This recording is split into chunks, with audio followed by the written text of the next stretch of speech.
Welcome in, everybody, to the Jays Digest pregame show. I'm doing this a little bit differently today from my work studio at TSN 690 right now.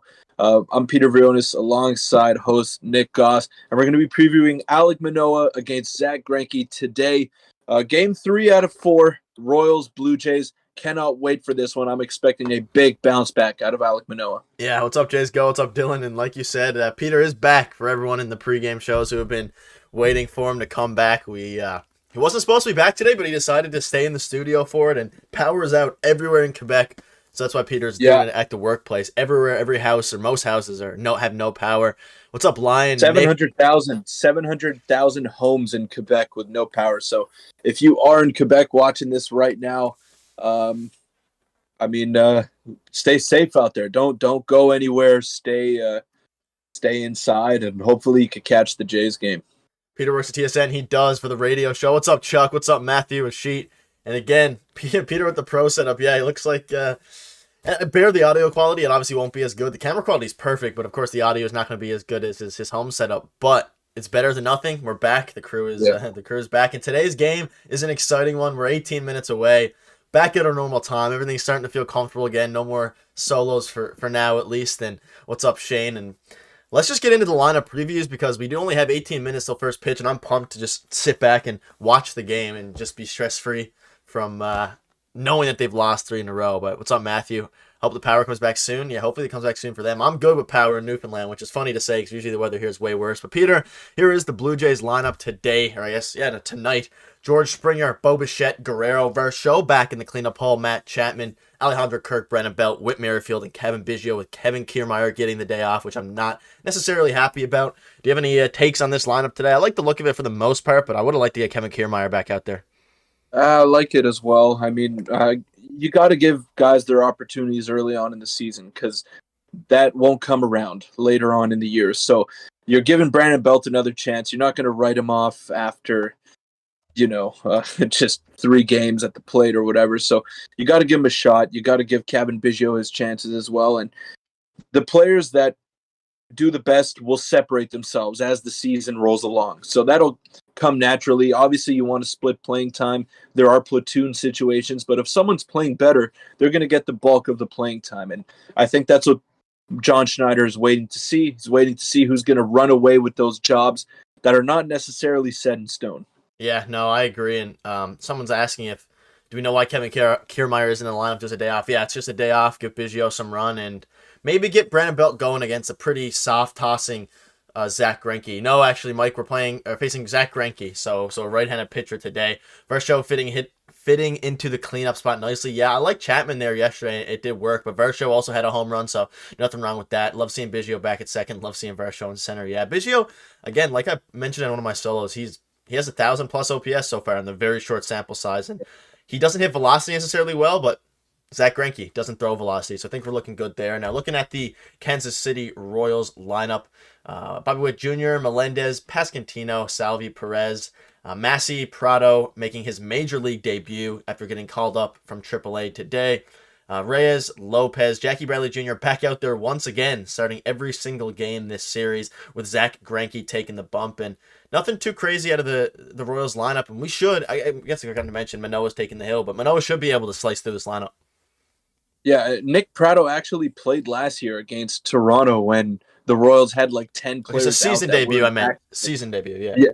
Yeah, season debut. He actually hit a home run in that series as well. I remember that. Yeah, I meant to say season debut. What did I say? Of course he hit it. Career of course he hit his first home run. He hit his first home run against the Blue Jays, like pretty much every player does. But one thing we got to remember here, Nick, is that this team, despite their early season struggles and some things that we may not be happy about, we got to remember that they were put in a real tough spot. Okay, so for the large part, this is a very new look team. So let's look at the additions that they have. Okay, we'll start from the bullpen. Eric Swanson, new. Who else in the rotation? Chris Bassett is new. I mean, all these different guys. Zach Pop in his first training camp with the team. Who else? Anthony Bass in his first training camp with the team. Then we look at the position players. Dalton Varsho, his first year with the team, expected to play a pivotal role. Kevin Kiermaier, brand new to the team as well. George Springer playing in a new position. So obviously he's familiar with that position, but you know what I'm saying? Like there's a lot of fluidity in this team and a lot of different situations that they're not used to in seasons past. So we got to give them time. I'm not ready to be like pissed off about the season start so far. I think this is tough, and I predicted them to go 6-4 to start off the year in their first 10 games before they head home to face the Detroit Tigers, and I'm sticking with that. I think they'll go 6-4, and considering the way the season started, I think we'll take that. We'll take that, and we'll be laughing all the way to the bank because this was a really tough situation for a team that has high aspirations, and I think they'll get there, but they need a little bit of time to gel. Yeah, and your 6-4 prediction's looking very, very good, and I agree. No panic button yet. Obviously, we won yesterday's game. If we win today, I think we have one more, right? Yeah, one more tomorrow at I think 2:00 Eastern against Kansas City with Gosman. So if we win today, into momentum tomorrow, we're back at 500 heading into Los Angeles before the home opener there. But Over 500 over if they 500. win both. Yeah, you're right. If they win tonight, tonight puts us at 500. I keep thinking we were 1-4, but no, we were only 1-3. Jays need to win this before the Angels series. Yeah, C-Proof Trill, what's up, boys? Love the content. What's up? What's up, Trill? Glad you're able to tune in. Rachid saying, I think we should DH Espinal for some games. Interesting. Greinke is pitching for Kansas City. Belt has better stats versus Greinke compared to Kevin Kiermaier. Makes tons of sense. Yeah, makes tons of sense. Make sure to hit the like button and the subscribe button if you're enjoying the daily Jays content. We've been pumping it out like crazy. What do you guys make of Bassett's start? I'm going to write it off as just a bad start. I'm just going to hope that's what it is, and I'll be able to tell you more in the Detroit, or no, he'll pitch against the Los Angeles Angels. But let's move now into the rapid fire. And Peter, it's been a few days since you've been on the stream for a rapid fire question. I don't know if you've been able to think of one. I'll pop up the Jays lineup unless you already have one ready that you want to ask us and the chat. And again, make sure to hit the like button. Let's get to 25 likes. Shout out everyone in here. But do you have any rapid fire for today? I was actually going to ask you about Chris Bassett, but I'll ask you about Jose Barrios instead. Are you worried about Jose Barrios after that first start? And do you think there's any way that he can bounce back this season? Yeah, I'm not too worried yet. I think that he does bounce back. Yes, last start was pretty bad, but the bright side was he threw a lot of really good pitches, and he obviously gave up a lot of runs, but I think for some reason I just have a weird feeling he'll be okay. I think he's going to be okay. I think that first series, and let's keep in mind, it was against a Cardinals lineup that is just, it's hard to beat with any pitcher. Obviously, Kevin Gausman did it, but I don't know. Are you worried? In chat, we'll ask you, are you guys worried about Jose Barrios? I think I know what the overwhelming answer is going to be, but I'll ask you. I'm a little bit worried, but I think he'll bounce back in his next start against the Angels. Well, I've been on record saying that he's got to overtake that number 3 spot in the rotation if the Jays want to have a successful playoff run, because Chris Bassett is great in the regular season, and you can count on him for 175 plus innings. He's a workhorse. He's an innings eater. That's what he does. That's his calling card over his entire career, and I expect that to be the case this season as well with Chris Bassett. I think he's going to eat innings. I think he's going to pitch deep into ball games and really relieve some stress off of that Blue Jays rotation. But come playoff time, 89 to 90 doesn't really play. It doesn't. And Barrios, with his wipeout slurve, whatever you want to call it, with his good sinker that he does when he locates it, that plays in the playoffs. That 95-mile-an-hour sinker, well located, plays. That slurve plays. So if he can overtake that number 3 spot in the rotation as opposed to Chris Bassett, I think that's what the Jays need. And I'm not necessarily too worried. I think he did make some good pitches, like you said, but he's really got to pitch lower in the zone. He was leaving a lot of pitches middle or middle up, and that's not a recipe for success if you don't throw 100 plus. And maybe Kikuchi will take over that number 3 spot. It's possible based on how he looked. One start at a time. Yeah, he looked unbelievable yesterday. He really did look unbelievable. And Dylan's saying, I'm not worried. I'm not that worried with Barrios. He was throwing good pitches that were just getting hit. A lot of the time, these pitches don't get hit as hard as they were. Yeah, I agree. And Peter was mentioning to me off camera when he was watching the game that Barrios was making a lot of good pitches as Peter dips out there for a second. Guys, sorry. No worries. This is what happens when you do it on a phone here. This is what happens. You get to see his Peter in his prime there on Discord. Peter in his prime playing baseball with the profile picture. Calvin, what's up? Hey guys, welcome back. Peter, what's up, Calvin? Glad to see you back.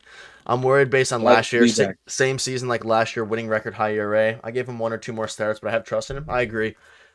And I guess my quick rapid fire question for the chat will be, do you think Kevin Biggio, and Peter, I guess it's for you as well, do you think Kevin Biggio ends up falling out of the, I guess, consistent rotation of playing, or do you think he does the opposite and plays himself into a more pivotal role for the Blue Jays? It's hard to say. It's hard to say because I do prefer Whit Merrifield and what he can offer to the team as opposed to Kevin Biggio, and Santiago Espinal's got that job wrapped up against lefties. So it's hard. It's hard for me to go with Biggio over Merrifield. So I don't think so. But if he forces the hand of John Schneider, and if he plays well like he has been so far, then maybe he'll find himself in there a little bit more frequently. But I don't know. He was on record saying that he wants to play 7 days a week in 7 different positions. I don't think that's going to happen. He just has to hit. That's what it is, and he could be valuable. I've said it so many times. He should be a valuable player because he runs the bases well. You know, he's got some power in that bat when he does make contact, but can he do it at a good enough clip to stay in the lineup? I don't know. He hasn't shown that he's been able to over the course of his career, so I'm going to lean towards no for the most part, but he's got a chance if he can break out somehow. I agree. Who drops out of rotation first? Biggio, Barrios? Definitely Biggio. They're not going to give up on Barrios in the rotation for the foreseeable future with that big contract. But let's move. Yeah, they can't. Let's move on to the bold predictions. Again, hit the like button. Let's get 20 likes. And here it is. Our bold predictions. Peter, we'll just do one each as we are getting fairly close to game time there now, which is good. You guys can, as soon as the stream is over, go ahead and watch the game. And yeah, Peter, what is your bold prediction for today? I'll pop up the lineup right here. Varsho and Chapman go back to back. So Chapman's been the hottest hitter in baseball so far to start off the year, and I think he's due for a home run. His exit velocity has just been off the charts, 100 plus multiple times. All 3 of his hits yesterday were 105 plus. So he's getting close, and he hit one off the wall. So I think he's due for a home run tonight, and Dalton Varsho keeps it going against a slow tossing Zach Greinke. I'm going back to back for them. I like it a lot. I'm gonna, of course. By the way, I know you weren't there yesterday for the pregame. I did not pick a Varsho home run for the first time, and he hit one, so that's upsetting. I'm gonna go with you gotta ride with it, man. You gotta ride. I'm gonna go with a Varsho bunt single again and a Matt Chapman home run. That's what I'm gonna go with. I think it's gonna happen. What's up, bro, Seth? We have someone asking, what do you think of the new renovations, and where do you see Luplo fitting in the roster? So yeah, our plan is the renovations look great. I think tomorrow we're probably gonna do a news video at some point. Assuming Peter's power hopefully comes back. We'll do it. It might not. If not, then I'll rip a solo one. But we'll do a news video on the new renovations news and the signing that we made. We'll definitely have that coming for you guys. And even if Peter's not there physically, I'll get his opinion on it and implement it into the video. But hopefully the power's up for you. But yeah, we'll cover that in tomorrow's video. Kirk throws out Bobby Witt. Kirk has not held on base runners very well at all, or hasn't thrown out base runners. He's like 1 percentile arm strength and pop time. I saw a tweet about that. That's never been a big strength of his. The big thing for Kirk is his bat. You know, that's what keeps him in the lineup. It's not his speed. It's not his framing's really good. His defensive ability, his blocking is good, but his arm is not his calling card. So the Jays pitchers got to do better. They got to do better at holding runners and help out their catcher, because that's not his biggest strength from behind the home plate. Yeah, I agree. Bold prediction: 12 runs for Toronto, 5-2 Jays. Vladdy home run. Chapman is protecting the whole top lineup. Chatby has been unbelievable. I'm moving now for the last 5 minutes to Q&A. Let's get everyone's score predictions for today's game. Peter, we'll start with you, and then I'll give mine for score predictions, and leave them all in the chat as well. We'll see if I don't think anyone got 4-1 yesterday, but due for a breakout today against Greinke. I mean, 4-1 was nice yesterday. It was a great display of pitching from the bullpen from Yusei Kikuchi. I'm going with a barn burner today. 14-5. 14-5 for the Blue Jays. I'm going to go with 6-3. 6-3 for the Blue Jays. What's up, Fasad? Hope you're doing well. Fasad, Peter's back. Peter's back from his little break. He's in the TSN studio right now, but yeah, you got to catch him. How you doing, Mo? 6-3 Jays, 8-2 Jays, 6-1 Jays. Applause for Liam. Yeah, shout out to Liam Hendricks for completing his cancer treatment. I expect one of the Jays' second basemen will be traded for him at the deadline. I'd love to have Liam Hendricks back. That's off the Hendricks.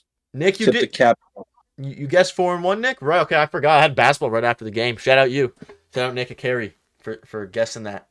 I think I do briefly remember that. Shout out Nick Akari. I like 6-1 Jays, 12-3 Jays, offensive breakout. I would love to see that. And yesterday was a pretty stress-free win, which was nice. I mean, it wasn't stress-free necessarily, but it was fairly stress-free. Not bad at all, thanks. That's good to hear, Mo. Glad. Hopefully you're able to catch the game after your work. catch the game today. And I'll tell you one thing, Peter, we're gonna be in for some late games. At least me against the Los Angeles Angels. There's gonna be some late pregame shows. You might have to do a I couple love those solos. West Coast trips, man. I love them. So I don't know if any of you have ever been to Seattle to watch the Jays play over there, but I'm thinking of going down this year. So my three trips that I want to take so far have been I'm going to opening day. My girlfriend's dad got tickets and he's Shout taking me. out. Very thankful. Shout out to Ron Whitla, the GOAT, taking me right behind home plate, 30 rows up. So that's gonna be a great sight to see. Opening day, new renovations. Can't wait for that. Another trip that I want to take is to Seattle, July 21st to 23rd. The Jays play 3 games against the Mariners. And from what I've heard, it's about 65% Jays fans in that stadium. So T-Mobile Park is going to be rocking with Jays fans. Teoscar Cannot wait Hernandez. to watch. Yeah, cannot wait to see that. And then the third and final trip is August 12th. Level of Excellence Day for Jose Bautista. So those are the 3 that I'm locked in for right now. If you want to see Might Peter be mark some those more. days down, rewind the Cannot VOD. wait. Cannot wait for that. Nick saying, "Did you win your game?" We did. I had like 35 yesterday. Good game out of me. Any dunks? There you go, baby. Shane, no dunks. I honestly could have on a fast break, but I I lost the ball. That's what we'll go with. I would love to go to Seattle too. Yeah, Seattle will be nuts. You guys going have a fan meetup on opening day? I won't be there opening day, unfortunately. I'll be still grinding my exams at that time. Peter, it's up to him if he wants to meet you guys, and I'm sure he'll be open to it. Yeah, you guys text me on Instagram or text me on Instagram. You have my personal. It should be there on the Jays Digest page, I believe. Yep. So if you want to say what's up and maybe grab a drink afterwards, I'm down for that, and we can meet up for sure. And I'll be there. I'm trying. I'm trying to plan a trip for the summer. I might be going. Need a poster for you, Nick. Got you, Calvin. I'm trying to go at some point. Maybe late April might be happening. I might be formulating something. Nice. So if I do, I'll let you all know and we'll figure it out. But me and Peter are gonna try to arrange something at some point throughout the season to meet up. It's obviously hard though, because it's. I would have went to opening day with you too, or home opener. It's not opening day, home opener, but exam season. It's a rough go. And I'm further away than you. I'm a 3-hour flight, so sounds good. Need a poster from you, Nick. All right. I guess that'll wrap it up. 2 games till first pitch. Support's been unbelievable. Prediction under 2-hour game today. Would not mind that. I would not mind that at all. I have no other plans for the night. I've done my exams for the day, so I'm just going to be enjoying watching the game. Peter, hopefully your power comes back and we can do a post-game reaction video. I mean, I'm okay here. I'm okay watching the game That is here, true. and I think I could do the post-game reaction from here as well. I just hope for my family's sake that the power comes back on, and when I get back home, maybe I could watch a show or two, maybe get comfortable. Yeah. We'll see. All right, guys, enjoy the game. Yeah, enjoy the game as well. And hopefully we, if the Jays do so, if they have a crazy game, we'll do a post-game video after. We did already upload today, so if the game's exciting, we'll do one tonight. If not, we'll have a news video / breakdown for you guys tomorrow. But just turn on the notifications if you want to know when we're gonna upload. But enjoy the game. Zach Greinke, 3.38 ERA so far in his 1 start. He throws 89 miles per hour, so it should be good. But enjoy the game, guys. And Peter, hopefully your power comes back. And we'll see you guys either later tonight if the game's exciting. If not, then sometime tomorrow.